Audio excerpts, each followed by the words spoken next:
Mahal kong Virgo, ngayong taong 2024, matutuklasan mo ang isang bagong aspeto ng iyong personalidad. Ito ay ang espiritual na lakas na mayroon ka.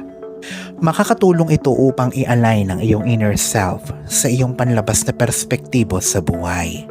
Kung ito ang iyong unang pagbisita sa channel na ito, huwag kalimutang i-like at i-share ang video na ito. Mag-subscribe ka na din at i-click ang notification bell para lagi kang updated sa mga susunod ko pang mga videos.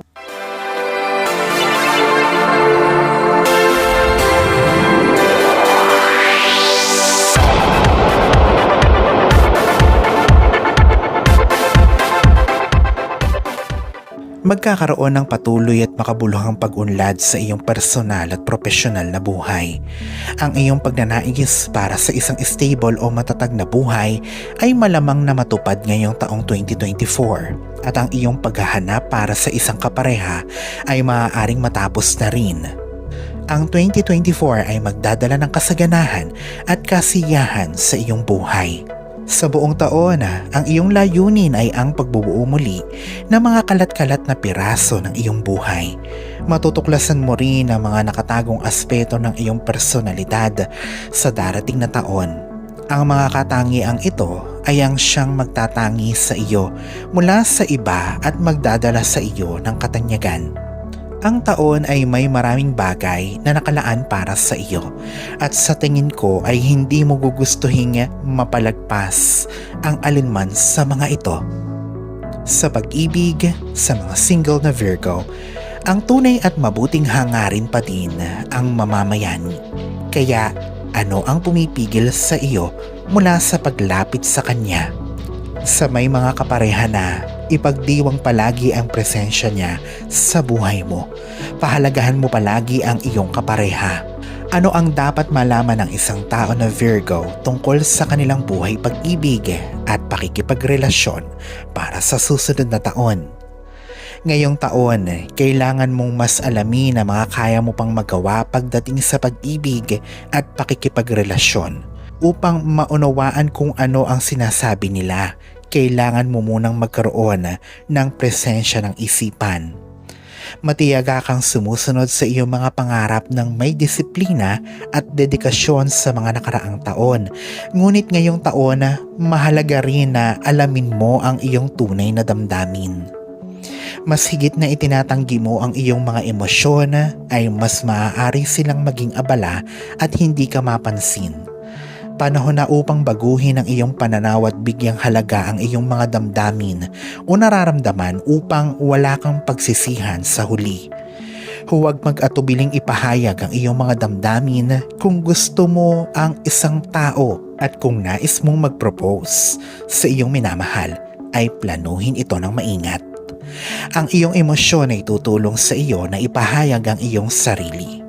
Tandaan na ang pagpigil sa mga ito ay maaaring magkaroon ng negatibong epekto sa kalusugan. Ngayong taon, ang iyong kalusugan ay maaaring hindi magdulot ng malaking alalahanin para sa iyo Virgo. Ngunit kailangan mo pa rin na maging maingat. Ang kaunting pagkakamali ay maaaring magdulot ng mga pinsala na maaaring makasama sa iyo kung hindi ito bibigyang pansin agad.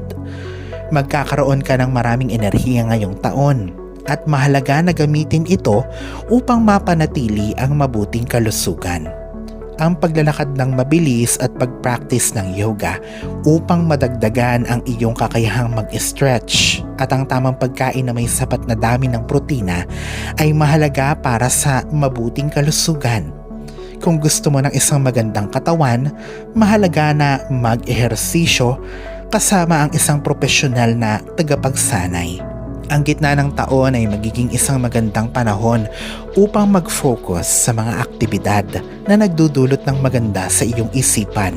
Kaya dapat mong gawin ang iyong makakaya upang mapanatili ang isang maayos na mentalidad at pangangatawan.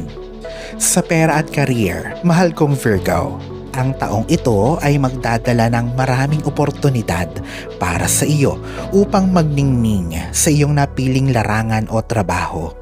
Ang iyong sipag at dedikasyon ay magbubunga ng maganda at maaari pang makamit ang mga record-breaking na pagganap o pagkilala sa iyong pananaliksik, lalo na kung nauugnay ito sa teknolohiya. Gayunpaman, mahalaga na tandaan na manatiling mapagpakumbaba at mabait sa kabila ng tagumpay, dahil mag-aambag din ng husto ang iyong personalidad sa iyong kasikatan. Panatilihing balanse ang iyong profesional at personal na buhay at huwag kalimutang pangalagaan ang iyong pisikal na katawan at mental na kalusugan.